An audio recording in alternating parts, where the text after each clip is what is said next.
19ஆம் நூற்றாண்டில் அமெரிக்காவில் வாழ்ந்தவர் மார்த்தா பெர்ரி. தனது வாலிப நாட்களில் ஒரு ஞாயிற்றுக்கிழமை தன் தந்தை கட்டியிருந்த மலைப்பகுதியில் உள்ள வீட்டில் புத்தகம் வாசித்துக் கொண்டிருந்தார். அப்பொழுது 3 மலைப்பகுதி குழந்தைகள் அவரிடம் வந்தார்கள். அவர்களுக்கு மார்த்தா பெர்ரி வேதாகம கதைகளை சொல்லி மகிழ்வித்தார். அடுத்தடுத்த ஞாயிற்றுக்கிழமையில் மேலும் பல குழந்தைகள் வந்தார்கள்.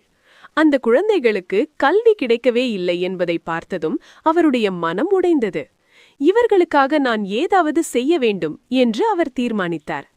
1902ஆம் ஆண்டு சிறிய இடத்தில் கொஞ்சம் பணத்துடன் ஒரு சிறிய பள்ளியை தொடங்கினார்.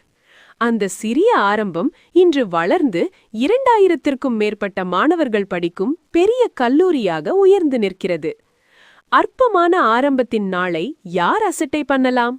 கையளவு மேகத்தை கொண்டு தேவன் கனமழையை கொடுக்க முடிந்தால் உங்களைக் கொண்டும் தேவன் பெரிய காரியங்களை செய்வார். உங்களால் இயன்ற காரியங்களை தேவனுக்காக செய்ய உங்களை ஒப்புக் கொடுப்பீர்களா? இந்த அனுதின மன்னா உங்க மனச தொட்டிருந்தா கமெண்ட்ல ஆமேன்னு பதிவு பண்ணுங்க.